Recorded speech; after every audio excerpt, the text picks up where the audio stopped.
भक्ति का कोई रूप नहीं, भक्ति का कोई धर्म भी नहीं होता। उसे आप भक्ति कहो, उसे आप परम प्रेम कहो, उसका कोई रूप नहीं है। प्रेम या भक्ति तो बस एक स्वाद है, जिसने जाना उसी ने जाना।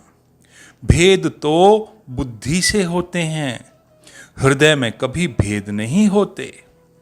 किसी एक धर्म विशेष की बौद्धिक धारणा अलग हो सकती है, हिंदू की बौद्धिक धारणा अलग हो सकती है, मुसलमान की अलग हो सकती है, ईसाइयों का फलसफा अलग हो सकता है, सिखों की बातें अलग हो सकती हैं। ये सब बुद्धि की बातें हैं।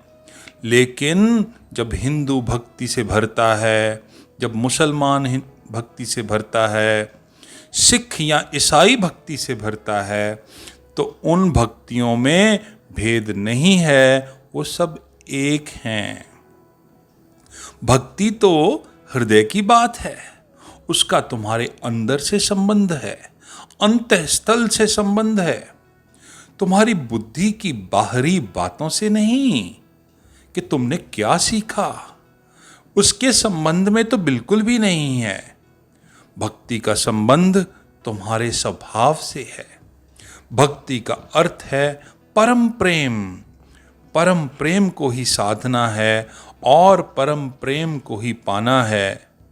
प्रेम ही वह मार्ग है और प्रेम ही मंजिल है। जहां मंजिल और मार्ग सेम हो जाएं तो कोई फर्क नहीं पड़ता, और होना भी यही चाहिए। जब तुम किसी यात्रा पर जाते हो तो तुम जो पहला कदम उठाते हो उस मार्ग पर, उस पहले कदम में मंजिल एकदम करीब आ गई। एक कदम करीब आ गई तो कदम तुमने मार्ग पर ही नहीं उठाया, मंजिल की तरफ भी उठाया। 1000 किलोमीटर की तुम यात्रा पूरी कर सकते हो एक एक कदम उठा उठाकर।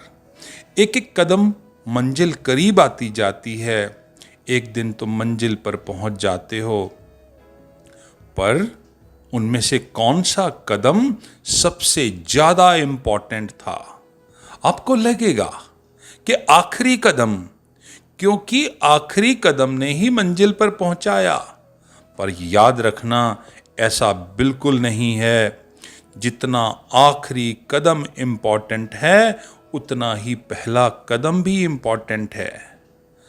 क्योंकि अगर फर्स्ट स्टेप ही आपका चूक जाता तो आखिरी स्टेप हो ही ना पाता।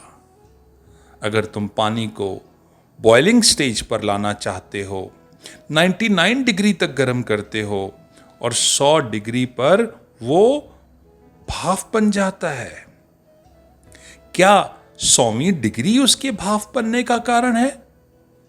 अगर पहली डिग्री ही ना होती तो 100 डिग्री हो ही नहीं सकता था। 99 डिग्री ही रह जाता और वो भाप न बनता। पहला कदम, आखिरी कदम, मार्ग, मंजिल सब इंपॉर्टेंट है।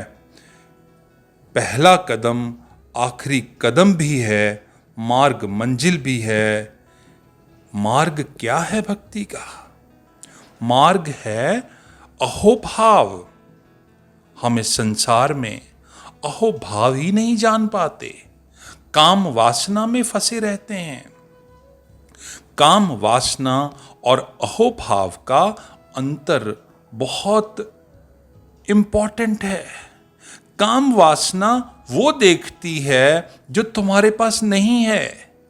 काम वासना की दृष्टि अभाव पर रहती है, परंतु भक्ति की दृष्टि उल्टी है। वो जो तुम्हारे पास है उसे देखती है। जब जो तुम्हारे पास नहीं तुम उसको देखते हो, तब तुम सदा दुखी रहते हो, पीड़ित रहते हो। क्योंकि इतना कम है, इतना कम है, ये ऐसे है, ये तो कम ही रहेगा। आपके पास लाख रुपए हैं, वो तुम नहीं देखते, पर तुम ये देखते हो अरबों खरबों तुम्हारे पास नहीं है। तुम देखते हो जो पत्नी तुम्हारे पास है उसे तुम नहीं देखते। सारे संसार की दूसरी स्त्रियां आपको दिखाई पड़ती हैं। जो है उसे हम देखते नहीं, जो नहीं है उसे हम देखते हैं, इसलिए हम दुखी रहते हैं, पीड़ित रहते हैं। क्योंकि नहीं है यही खलता है, कांटे की तरह चुभता है, अभाव मालूम पड़ता है, गरीबी, दीनता, दरिद्रता मालूम पड़ती है। जो है अगर उसे देखें तो अहोभाव पैदा होता है। तो इतना दिया परमात्मा ने तुम्हें सिवाय धन्यवाद के और क्या कर सकोगे। तो इतना दिया है परमात्मा ने, तुम सिवाय धन्यवाद के और क्या कर सकोगे। और तुम अचानक पाते हो कि तुम सम्राट हो गए, भिखारी ना रहे। पीड़ा में भी एक मिठास है, सुख की छोड़ो दुख में भी एक गहराई है। वो गहराई सिर्फ भक्त को दिखाई पड़ती है। स्वर्ग की तो बात ही छोड़ो, नरक का भी अपना एक सौंदर्य है, वो सिर्फ भक्त को ही दिखाई पड़ता है। कामी आदमी को तो स्वर्ग में ही स्वर्ग दिखाई पड़ता है, भक्त को तो नरक में भी स्वर्ग दिखाई पड़ता है। और तुम्हें जो दिखाई पड़ता है तुम उसी में जीने लगते हो। क्योंकि आदमी जिसको अनुभव करता है, जिसको देखता है, उसी में जीता है।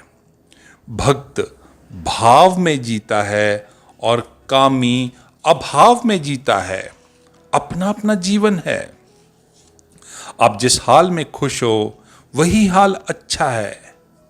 भक्त को जैसे ही ये दिखाई पड़ना शुरू होता है कि कितना दिया परमात्मा ने, मेरी कोई पात्रता ना थी, इतना दिया, इस अपात्र को जीवन दिया, कमाया कुछ भी ना था, पर परमात्मा को पाने की क्षमता दी, आनंद की क्षमता दी।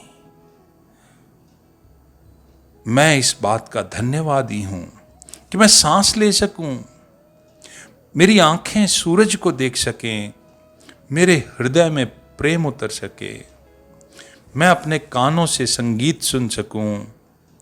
कुछ भी ना था, शून्य से बनाया मुझे और सब कुछ दिया। तब भक्त की अपनी कोई मर्जी नहीं, परमात्मा की मर्जी ही उसकी मर्जी है। परमात्मा जहां ले जाए वहीं जाएंगे, जो कराए वहीं करेंगे। भक्त छोड़ देता है कर्ता भाव को। भक्त सिर्फ एक उपकरण मात्र हो जाता है, तो परमात्मा उसमें बहता है। यही साधना है और यही सिद्धि है। और जिस दिन यह स्थिति परिपूर्ण हो जाती है, भक्त परमात्मा को पा लेता है। अगर आपको शांति चाहिए, परमात्मा चाहिए, तो भक्ति के अलावा, धन्यवाद के अलावा कोई विकल्प ही नहीं है।